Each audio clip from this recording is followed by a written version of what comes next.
All right, folks, we're back. You're listening to What on Earth is Happening here on Oracle Broadcasting. I'm your host, Mark Passio. My website, whatonearthishappening.com. We're talking about the Samuel Adams quote about loving wealth greater than freedom.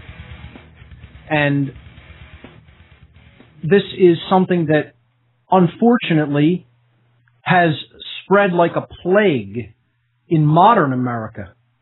You know, we didn't take the founders' words to heart. We, continue to love wealth more than liberty. It's a disgrace. That this has become people's God. Money is people's God.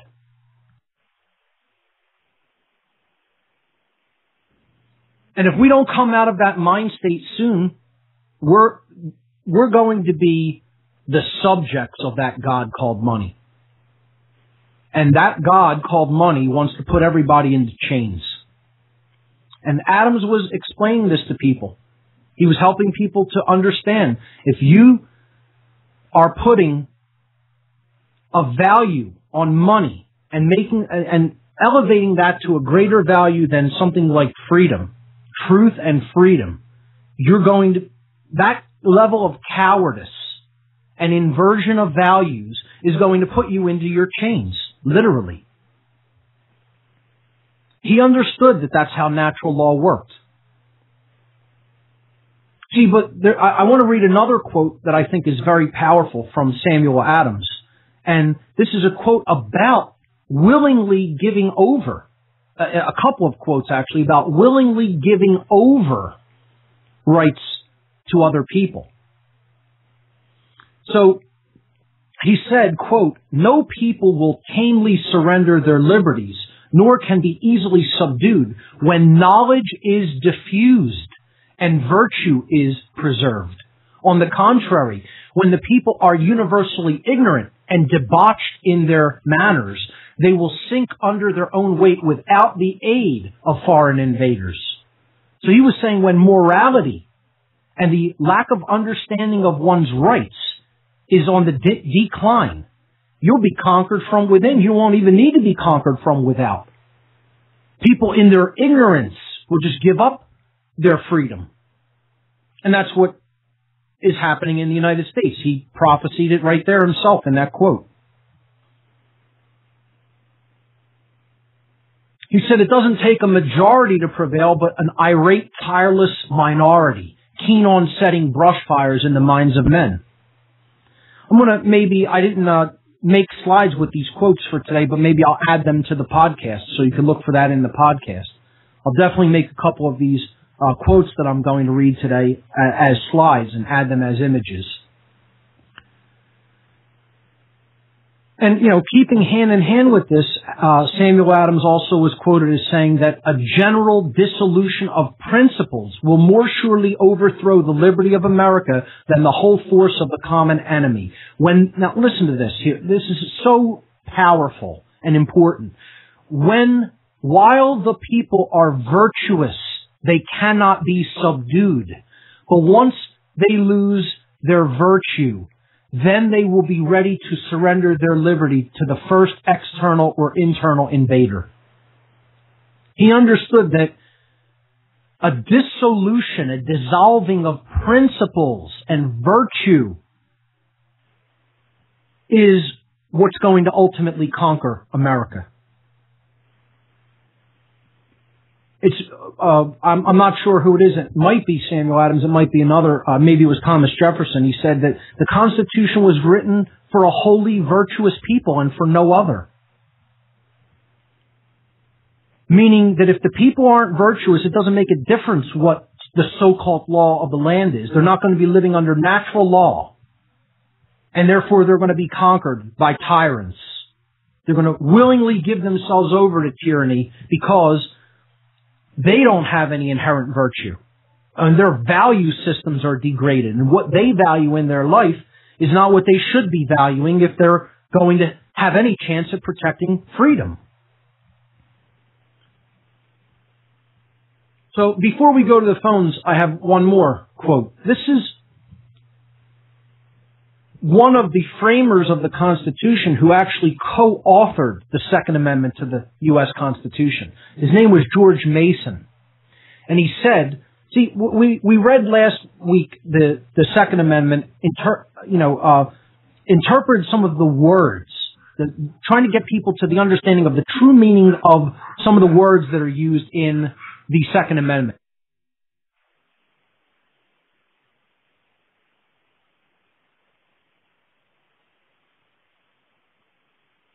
And in getting down to some of the meanings of words that people have lost their understanding of the meaning of. And the word militia was one of those words. People have this completely erroneous notion of what the term militia in the Second Amendment means. They think it means something that it does not mean. Okay? And this quote by George Mason helps to completely remove the ambiguity of what that word is. He said, what is the militia? Quote, what is the militia? It is the whole people. To disarm the people is the best and most effectual way to enslave them. That's a quote by one of the co-authors of the Second Amendment to the United States Constitution. What is the militia? It is the whole people. Let me just repeat that again. The person who wrote the Second Amendment, here's the quote by him. What is the militia? It is the whole people. What part of that is ambiguous? What part of that is open to misconstruing or misinterpretation? I'd like someone to explain that to me. But people don't think that's what the militia means. And then he goes on to say, to disarm the people is the best and most effectual way to enslave them. How could you be more clear and non-ambiguous? I don't think it can be done. And yet people still think that this statement should be interpreted in some other form or fashion, and that any amount of gun control is somehow acceptable, because they actually believe other people have a right that doesn't exist. You have a right, really, as an individual, to take away someone else's ability to defend themselves from violence? Well, if you don't have that right, no one has that right. That right does not exist for anyone. And therefore, it can't be granted to another person. It can't be granted to another group of people that you're calling government and somehow saying you're going to magically imbue with a right that doesn't exist. It cannot be done. You can claim you're going to do it, and other imbecile, moron, retarded people can actually believe that you somehow magically developed that right. They can accept your claim, your erroneous claim, that doesn't exist in nature, but that will never make it true. Let's just be very clear on that. That will never make it true. It will never make that a right. No one has that right. That right does not exist in nature. So, with that quote, let's go to the phones and see what people have to say. Again, the toll-free number to join us on What on Earth is Happening is 866-841-1065. Again, to join us, the topic is the inherent right to defend oneself against violence. The insane fascist/communist grabs that are going on and attempting to be justified by people to take away people's inherent right to defend themselves, to take away people's guns. And we're also asking the question today, do you think what the American Revolutionaries did, all right, not just the founders, but the people who waged the American Revolution, what they did was an act of love or an act of hate, and why you think so? So here we go. Let's go to the phones. Ivan, you're live on What on Earth is Happening. Welcome, Ivan.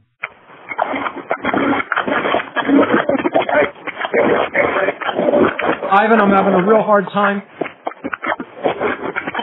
Ivan, I'm having a real hard time hearing you. There's a lot of background noise. I know you usually call in from your place of employment, and there's some background noise sometimes, but it's kind of over the top today. So I'm going to put you on hold. You want to try to make a reconnection? If you can get into a quieter place, I'll put you to the top of the line.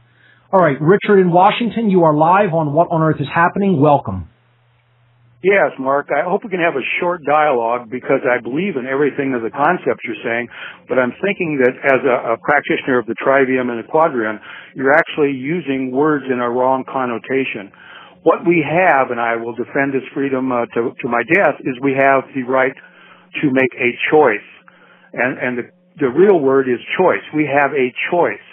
Okay, you only have a right if you have some foundational perspective, and that's what, quote unquote, the Constitution gave us. It gave us rights based on that Constitution.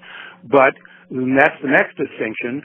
Natural law was a philosophy of man. The law of nature is something that we can believe in as the trivium and the quadrium give us, because that is an objective reality. So, you know, those distinctions are really important. A pacifist can make a choice not to use violence and not defend himself. I would make a distinction that that natural law is inherent. That there is a philosophy or an understanding based upon natural law, which is philosophical, but natural law is inherent. It has to do with inherent rights, and whether an action is a right because it does not cause harm, or whether an action is not a right because it does cause harm.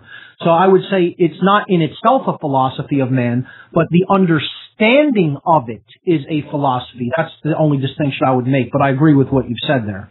Well, that's exactly why I want to make that distinction, because if you use the term natural law, that is John Locke's philosophy as well as other philosophers.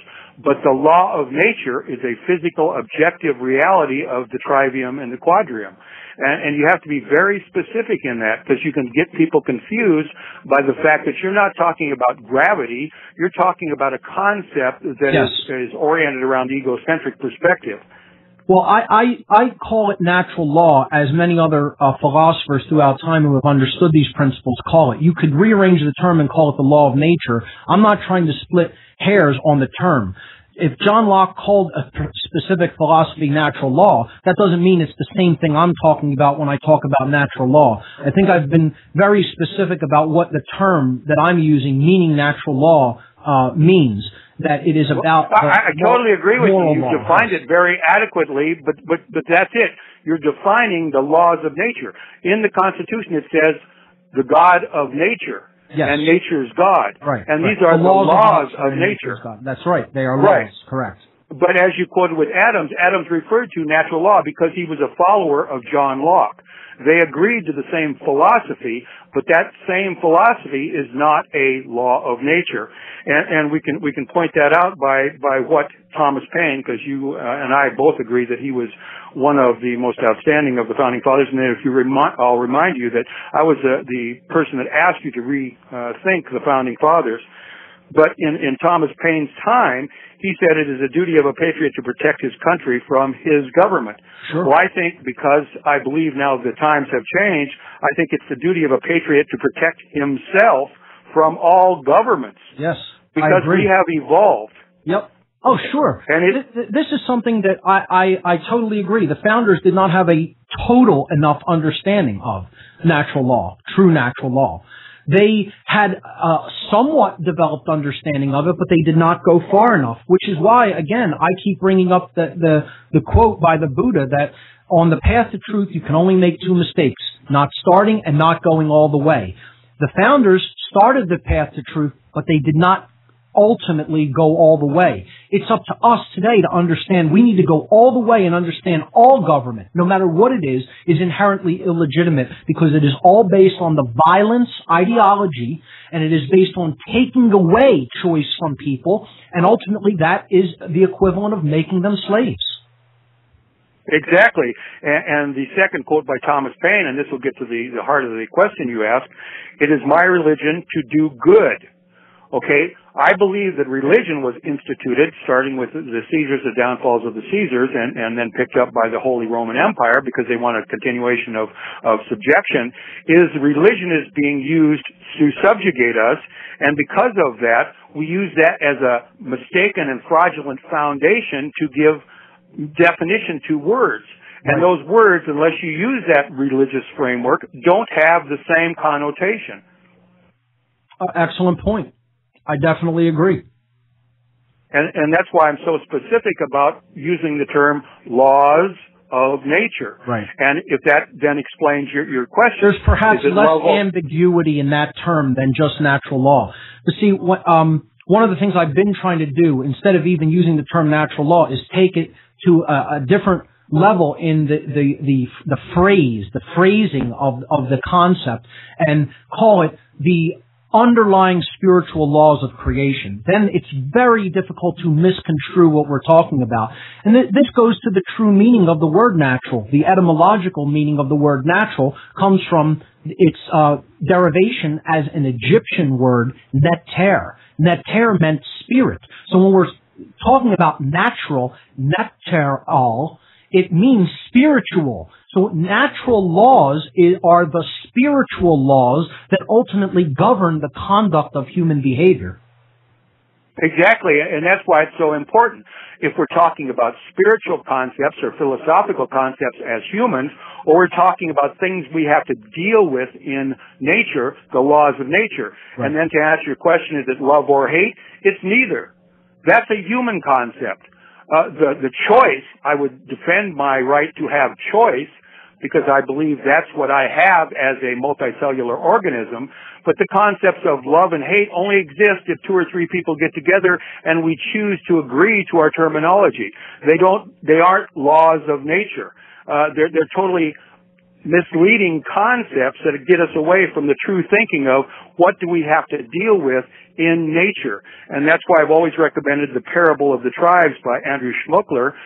If you read that concept, and the second title is The Problem of Power and Social Evolution, you'll find that sometimes we get confused and distracted because we don't distinguish between what we as humans egocentrically call philosophy and what we as humans, as multicellular real organisms, have to deal with in nature. Yeah, you're talking about the difference between the map and the actual territory, the actual landscape. And this gets into areas of, definitions of words and semantics, but I think people are clear enough about what I'm talking about, the expression of love, which I've talked about before as really something that helps consciousness to expand and to flower, versus the expression of fear, which is the counteracting force to that force that wants to unfold consciousness and make it expand and grow. So in that context is what I'm asking people, not in the context of what do you love, what do you not like, preferences or choices in that sense. I'm talking about, is this an act that has helped people to grow and move forward evolutionarily in consciousness, or was it an act that should not have been taken because it makes that process, that natural unfolding of consciousness, move backwards or stagnate? So again, I could clarify that a bit, but I am putting that out there not in the terms of whims or likes or general preferences, but in the true sense of those terms. I would say that love is a force in nature. It is that force which actually helps consciousness to expand and grow, whereas fear, and then ultimately anything based upon that, such as hatred, will help to shut down that process. So that's the connotation that I'm asking it in, and I think most of the people who are within the sound of my voice and hearing what I'm generally talking about will not, split hairs or go into a semantical argument. But I agree, it is important to clarify that because many people will not, understand exactly what we're trying to get at when we're using terms like that. So that's a valid point. So thank you for that. Well, that's why it's so important that we use the correct term of choice versus rights. No organism has the right or a right. All we have is choice. All organisms have a choice. Now, that choice can be to defend yourself, but like I said, the pacifist choice is not to use violence in any situation. So you always have to make that distinction between philosophy and natural law of nature. And that's a good point. We could maybe talk about on a future show pacifism. And I could get into all the reasons that I do not think it is a good idea, and that why I think that it is something that actually goes against the laws of nature to remain completely non-forceful in a situation where your rights are being usurped and violence is being done unto you or those around you. I do not think that that falls into harmony with right under natural law or under the laws of nature. Under cosmic spiritual laws of creation. So maybe that's a good topic for a future show. Richard in Washington, thank you for the call. Great points that you've brought up. Let's go to Russ in Minnesota. You're live on What on Earth is Happening. Welcome. Yes, I know that Richard is quite a fan of this Schmuckler fellow. Anyway, yeah, and Richard, Richard thinks his idea of a great lunch is tackling a buffalo and eating its intestines. I'm making light here. I'm not trying to be hypercritical, but... Sure. Well, did you have anything that contributes to the discussion on gun control in general, the inherent human right to defend oneself, or perhaps you want to chime in on the question of what do you look at the actions of the American Revolutionaries as? Were their actions the proper ones that ultimately helped consciousness to move forward, or were they? Should they not have taken those actions, and should they have not responded to the violence that was being done unto them with force as they chose to do? I think they made the right decision. Okay, I do too. Why do you think so? Well, pretty. I mean, I think that when Richard tries to talk about nature versus, and he says we don't really have rights. And rights are something that we create, that humans did. It's a human creation. And it's like saying that, a guy can't just come up to me and take my money out of my wallet, I don't agree that it is a human creation. Again, I think a right is something that is inherent to creation, because laws that govern creation that govern our choices. See, our choices are governed. This is what we have to understand. We have free will to make choices, but not without consequence. There are always going to be consequences for the actions that we take based on choices that we've made. And those laws that govern that are fixed. They're not mutable. They're not changing. They're not open to our interpretation or whims or dislikes or preferences or likes. Okay? They are fixed laws that are inherent in creation that are always going to give us a specific type of result, a specific energy. And we're creating as a result of those choices in harmony with natural law or in opposition to it with these laws of creation. Okay, these spiritual laws of creation. Those laws have within them, okay, the inherent concepts of right and wrong, the inherent distinction energetically of what is going to result if this action is being taken because it is not moral, or whether this other action here, what it's going to create because it is in alignment with morality. Meaning, did the action result in harm, or did it not result in harm? Now, when you talk about the actions of the founders, people can look at them and say, well, their actions resulted in harm. Not the founders. I shouldn't use that term. The revolutionaries, the American revolutionaries. And I'm being specific. Let's say the people who actually brandished weapons. They brandished firearms. They shot firearms. And they killed other people who were coming over here to this land from England and other places in Europe to continue to oppress them at the hands, at the request of the British Crown. Okay?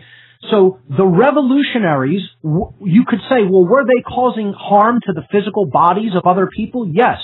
But what was the reason that they chose to make that action? Well, that's because first, harm was being conducted to them. They were being stolen from. Their rights were being stolen. Their physical safety was being stolen. In many cases, they were being put away for non-crimes when they had not done anything except disobey the orders of the crown. And their freedom was then being stolen. So all of these things are acts of violence. Ultimately, all transgressions against the laws of nature are acts of violence, and they all involve theft of some kind, whether you're taking someone's property without the right to do so, whether you're taking someone's safety and you have no right to do so, when you're taking someone's life or freedom or rights. It's all theft. So the people who were here at the behest of the crown, they were taking people's rights. They were taking people's property. They were taking people's freedom. They had none of those rights to do that. And yet they were conducted in those acts of violence and aggression. Well, that makes you able under natural law to engage in a behavior that you ordinarily would not be able to do without negative repercussions or consequences, namely use force against that person's body. The reason you then have the right to do that is because prior to that act, you were already having violence conducted against you. Therefore, that right already existed. But see, the only way you have the right to engage it, in other words, you reserve the right to use force, but you then have a right to take force, to actually use that force, only if violence is being done unto you first. When that's being done, which was being done, they then had the choice. Do I want to engage my right of this potential to use force and put it into actual physical manifestation, or do I just want to continue to take this and let it go unaccosted in the physical domain? And this is what I'm trying to say. I think when people make the choice of pacifism and there is violence continuing to being conducted on a constant basis, and people's rights are continuing to be eroded and they're being put further and further into chains and slavery, I feel that it is a wrong to continue to remain a pacifist. You know, if someone hits you in the jaw one time, and then walks away, I'm not saying you have a right 5 or 10 years later to go and put a bullet in that person. Okay? The act has to be ongoing and continuous for you to respond with force. But what I'm saying is if someone kept coming to you every single day and hitting you in the jaw, and you're just going to sit there and take it, that's not a right. I'm sorry. That is a wrong. You are now operating within wrong. In that one instance, when there was no pattern and it was just a wild, random act, perhaps, you have a choice. And you can say, well, I can choose to respond to this with force or I can let it go. But if it keeps happening, if there's a continuous train of usurpations and abuse, as was the reason for the Declaration of Independence being signed and the separation from the crown to begin with, okay? If there's a continuous train of usurpations and abuses being conducted, and you still sit there and do nothing, you are within the wrong. You are not operating within the parameters of natural law at that point. So the ideology of pacifism, I do not look at as a philosophy. I look at it as an ideology that is not based in a deep understanding of the laws of nature, of cosmic spiritual law at all. It is based in an ideology that is ultimately based in some form of self-loathing, that you will continue to take abuse and never respond with your right to defend yourself with force. That is what the New Age movement wants to convince people is the right path to take in life, and that is what religion is also, in a big way, trying to convince people through ridiculous notions such as turning the other cheek, which I do not in any way feel that the teacher in the Middle East, who is referred to as Jesus, Yeshua, Yehoshua, whatever you want to refer to him as, ever told people to do. I feel that was added in to the Bible. It is one of those things that was added to the Bible as a result of dominators in a given area wanting to control the minds of people. And again, we're not getting into the whole astrotheology of religion.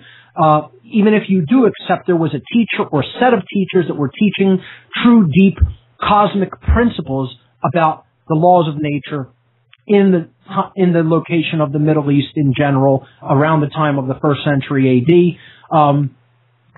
Again, I don't think that was part of that teacher or teacher's philosophy. I believe that was added in post that era to the Bible to get people to stand down and never engage their natural law right to defend themselves with force if required, and if set off, if a perpetual train of abuses and usurpations against their rights were being conducted.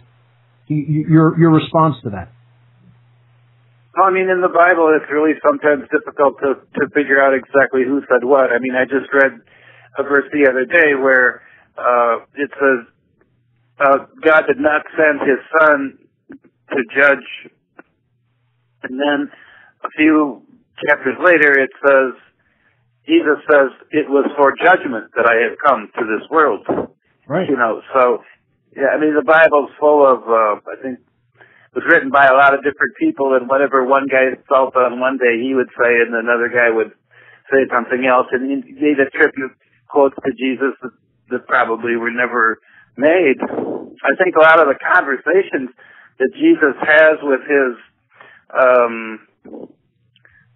his followers, you know, like if you've read the Socratic dialogues, you've got Socrates talking with Thrasymachus and all of these other fellows. I think that's just Plato giving his views through Socrates, who is just a fictional character.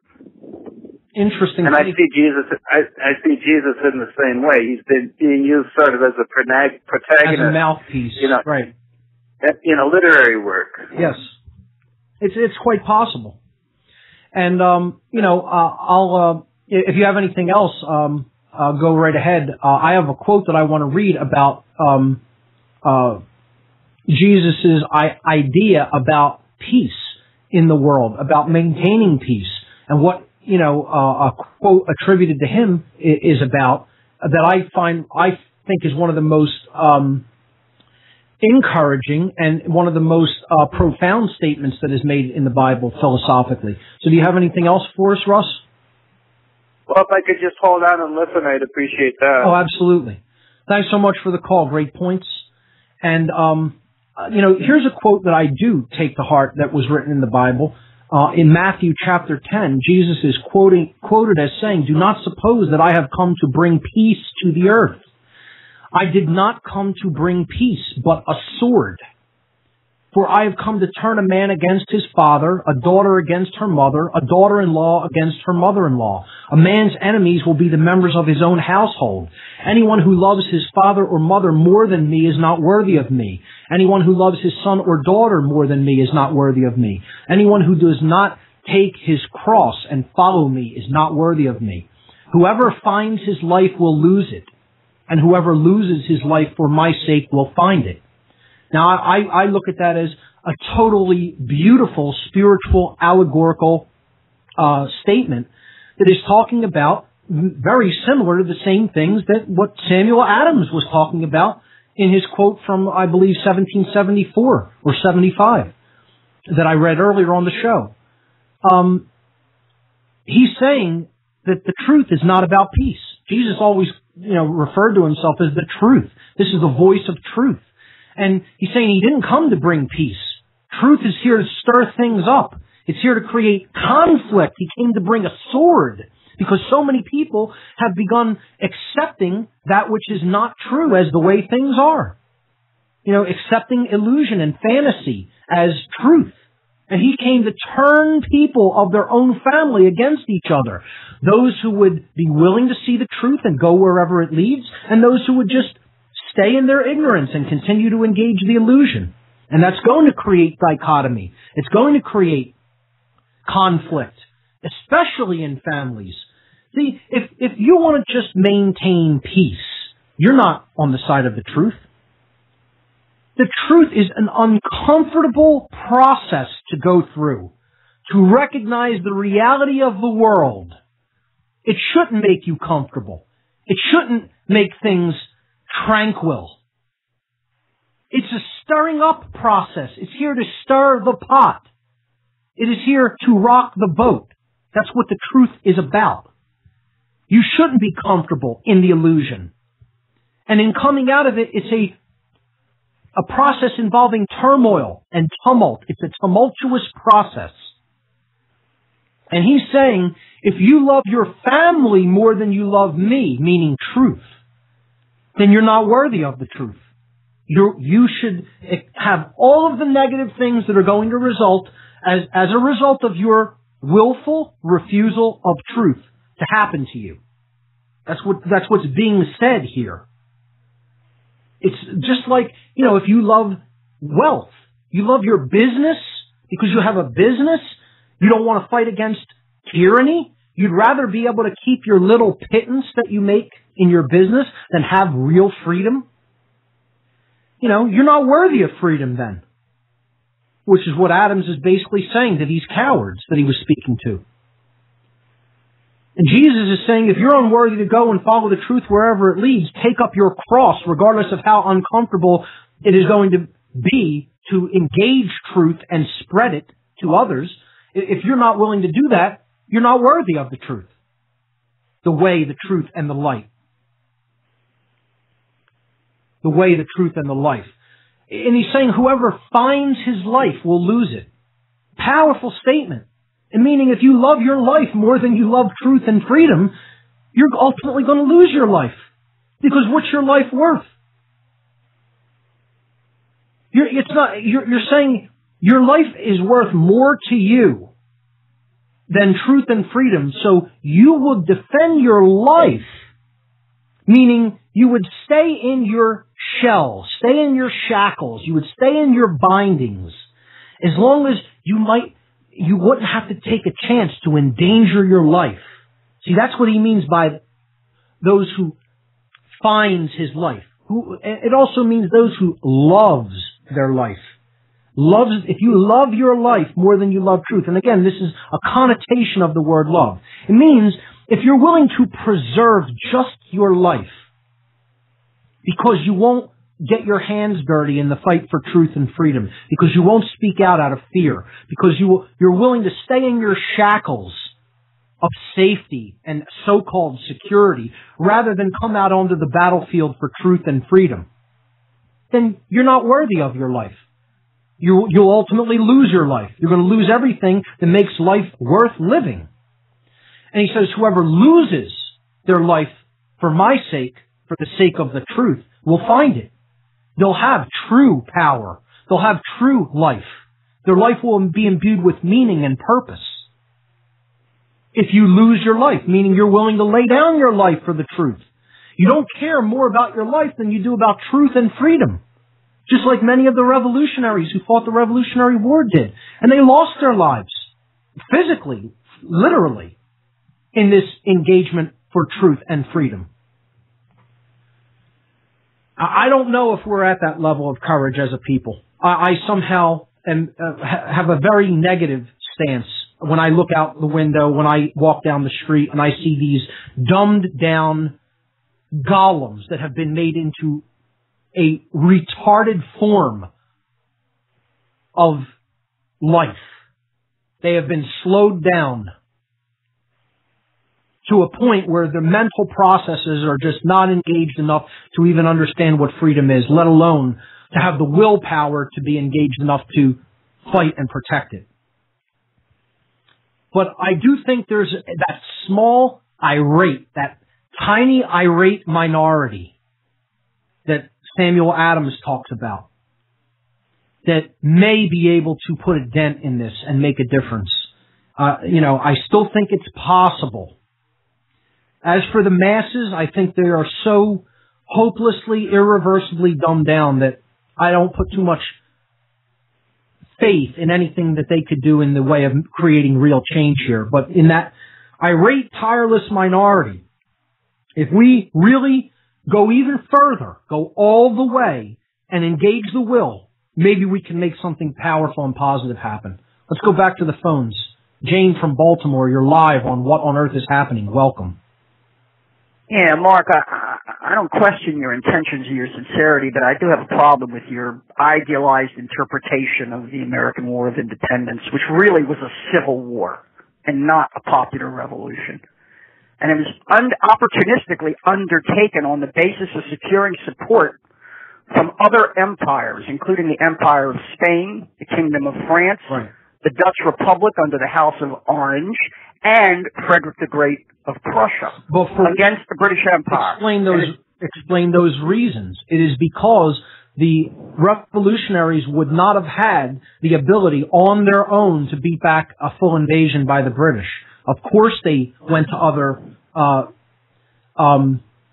ruling elites in England and made deals with them to get the support that they needed. Otherwise, they would have been crushed. You know, they went to other ruling elites to fight against the crown by promising certain things to get the resources, reserves, and actual physical men that they would need to command in order to have any fighting chance. You know, I don't think that means that their intentions were necessarily bad. I think they did what they felt had to be done in order to have any fighting chance whatsoever without coming in and being crushed with a swift stroke, you know, in the first invasion. They were in the middle of a world war, and to credit the cleverness and the brilliance of colonial diplomats like Franklin and John Jay, were able to exploit and take advantage of this world war in order to get these other empires to gang up on the British.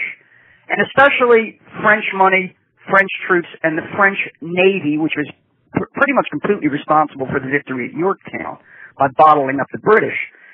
So, I mean, this was strategically critical, and it wouldn't have happened otherwise. This is the classical strategy of the enemy of my enemy is my friend. Of course they engaged in that.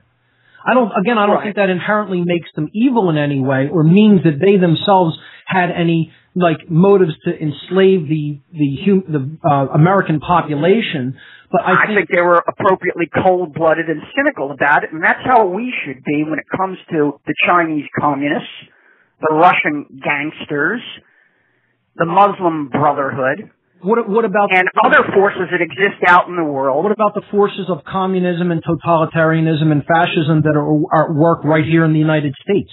As I say, we may find ourselves in a position of having to play them off against each other, and we shouldn't have any illusions that somehow or other we're going to be able to adhere to some high-minded, perfect principle. It's going to be ruthless, and it's going to be dirty. Now, and the problem you're pointing to is in the midst of all this blood and filth and betrayal and intrigue and subversion, how do you maintain any integrity? How do you maintain the honesty of your intentions? This is why all revolution is ultimately failure. All revolution, if you let it get to the point where you need to do that, is going to involve coming down a notch to go forward a notch, so to speak. So what were the failures of the American Revolution? Clearly they failed to abolish slavery. Right. Which turned out to be a disaster. Well, the first thing is, in the signing of the Declaration of Independence, they couldn't even get that through without making capitulations to the South to strike out the anti-black slavery clauses that were included in the original drafts. That's one of the first things that was a failure that started, I think, that moral failure paved the way for all of this coming back and encroachment of tyranny. That's one thing. Another thing... There's also the question of the Native Americans and the limits of the frontier. They conquered this land to begin with, that it was already inhabited by people. We didn't just co-inhabit it, we came in and conquered it. That's another thing that can't be ignored, of course. So weren't the Indians really losers in the revolution? Well, let me put it this way, not all of them, but weren't the tribes that were allied with the British, which I think were the majority, they really lost as a consequence of the American Revolution. I agree. And again, in no way am I saying the American founding fathers were angels in any sense, nor should my words be construed to be interpreted as such. Okay? They were not fully enlightened. They did not go all the way toward the truth in understanding high levels of how natural law operates, nor did they understand the fundamental unified field aspect of reality of oneness from a deeper spiritual perspective. They were not in non-duality. They were still in certain levels of dualistic mind state in their mind and in their behaviors. So they weren't perfect. They were as good as what we had available at that time period in human history. What I'm saying is we need to go farther than what the founding fathers did to create the pocket or the level of the maintaining of freedom that they were able to accomplish. By no means was it perfect, and in many ways it was a failure, because we wouldn't be talking about the need for a possible second revolution if it was successful. We would be truly free and really, engaged in our natural inherent rights without usurpations on those rights. And that isn't what occurred. So, ultimately, when it gets to a point where it has to be done like this, you have to recognize you've already not been doing the real great work of changing consciousness enough. You didn't have enough people to get on board with that work and that effort. And if you want that chance to be able to happen sometime in the distant future, you're going to have to physically beat back the attack of aggression and violence that is actively being done to you because you weren't getting it done in consciousness all along. The founders' major failure is that they did not properly put I don't even want to use the controls. They did not properly put the force of philosophy into place in the re-education of the public that was living here in the colonies and then in the States after the American Revolution. They did not help those other people out of their lower mind state and consciousness and to get up to their level and to even go beyond it. They did not do that enough. They still took it upon themselves as, well, we're just going to accomplish this physical task and things will be okay because we'll have this breathing room. But they didn't exercise enough force and put enough effort into the re-education of the populace after that physical act was completed and accomplished. That, I think, is their major failure. And that brings us to the question of sovereignty. Right. Because who really has it? Do children have it? Do minors under the age of 18 have it? Do women have it? Women were not accorded the vote until 1920. All people. Were the slaves sovereign people? No, they were property. Right. Were the Indians sovereign? Not well. They negotiated treaties as nations, but every one of those treaties was torn up. The only people who had sovereignty in the beginning were property owners. Right. And it took several generations. But in reality, all people are sovereign. There is no such thing as a being that comes into this universe that's not sovereign.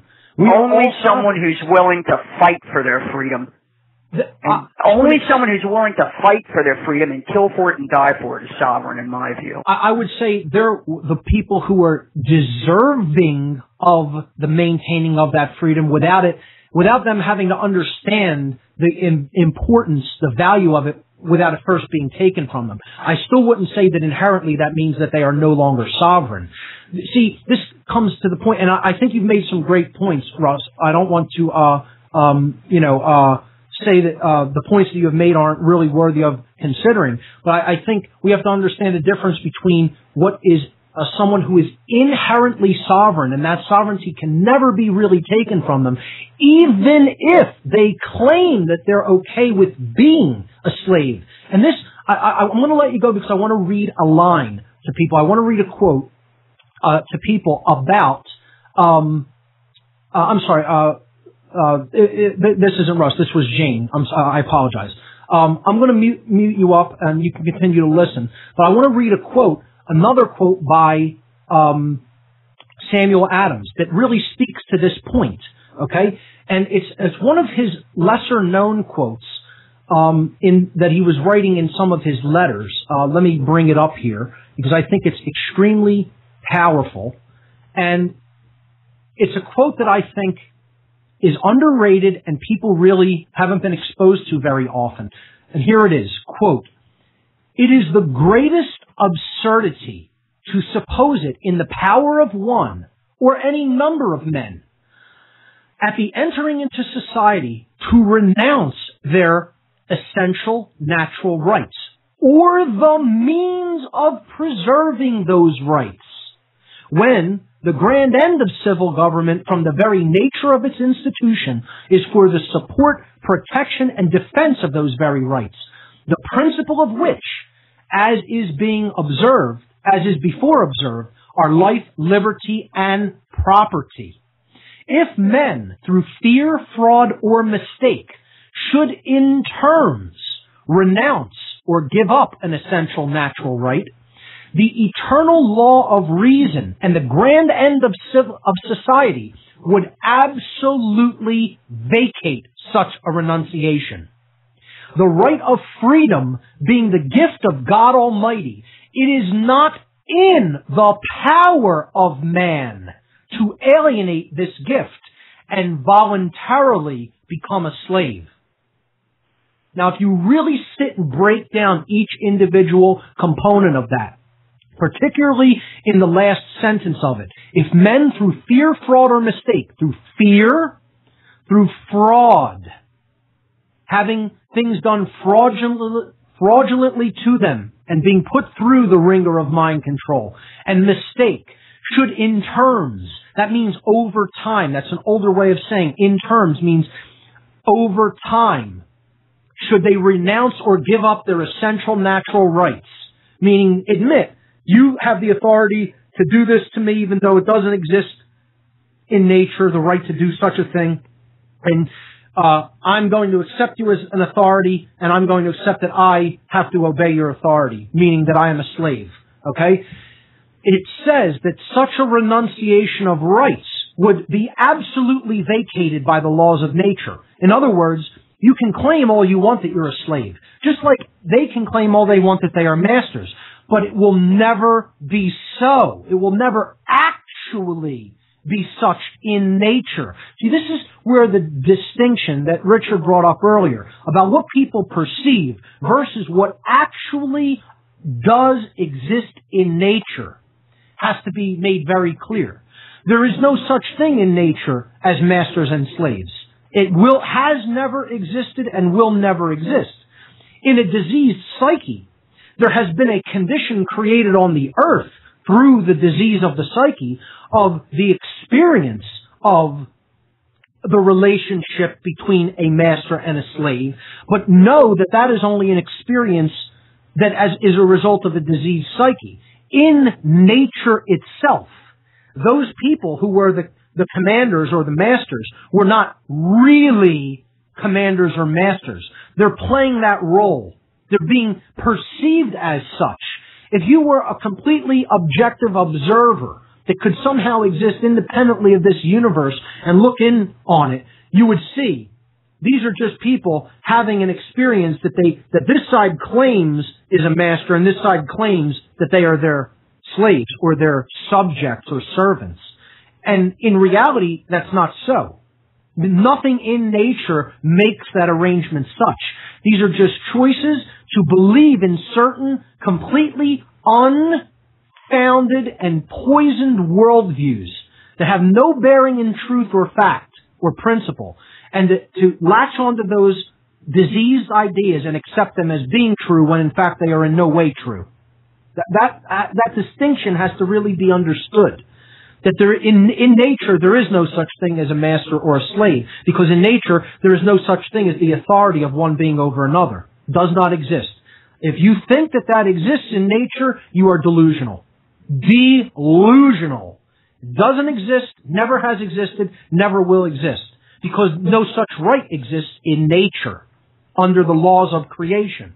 There is no such right as a right to command, as a right to be an authority, as a right to conduct violence against someone else and have the right to do so. That right doesn't exist. You're always committing a wrong in engaging in that behavior. So what Adams is saying here is, since freedom is a gift from God and it exists inherently in creation, it can never be separated from man, nor is it in man's power to separate it from himself. You cannot, in nature, in reality, say, I'm a slave and you're my master. It cannot be done.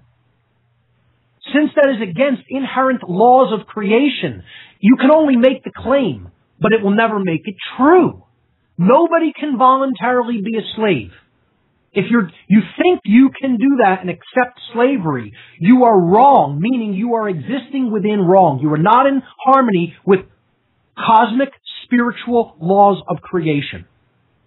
No one can voluntarily say, I am a slave, and make it be so. You are always free. You are always sovereign. You always have been sovereign. You are sovereign now, and you will forever be sovereign. Meaning there is no one above you. Natural law is the only thing that you stand under and cannot supersede, cannot stand above. That's it. That's the truth of creation for all time, not because I said it. Do I happen to understand it? Yes, I do. Many other people have understood it throughout time. Many people after me will understand it. There is nothing special about me except perhaps for the fact that I've been able to come out of the mind control to such an extent to understand natural law to the extent that I do. Other people are still in that retarded, dumbed-down mind state who can't see this clearly. So let's go to another phone call. Here we go. Area code 905. You're live on What on Earth is Happening. We only have a couple of minutes left. What do you have for us? Hi. If you have someone that's totally intent on doing violence, won't listen to reason or anything, isn't the most loving thing you could do for them to block them from doing that violence by whatever means? I would agree. And that's where we're at. That's the decision that we have to make. Are we going to continue to allow people who are conducting violence to just continue to do it unchecked? And is that right? Or is that wrong? That won't make safety. You can't just, once reason's being rejected, you can't make safety by just letting the criminals carry on. Exactly right.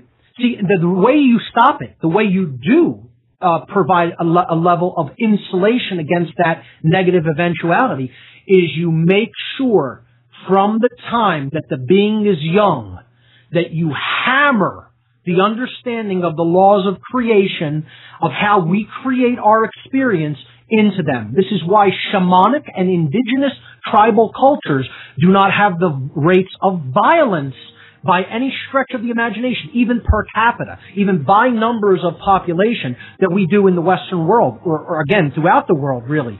They teach their children the laws of creation.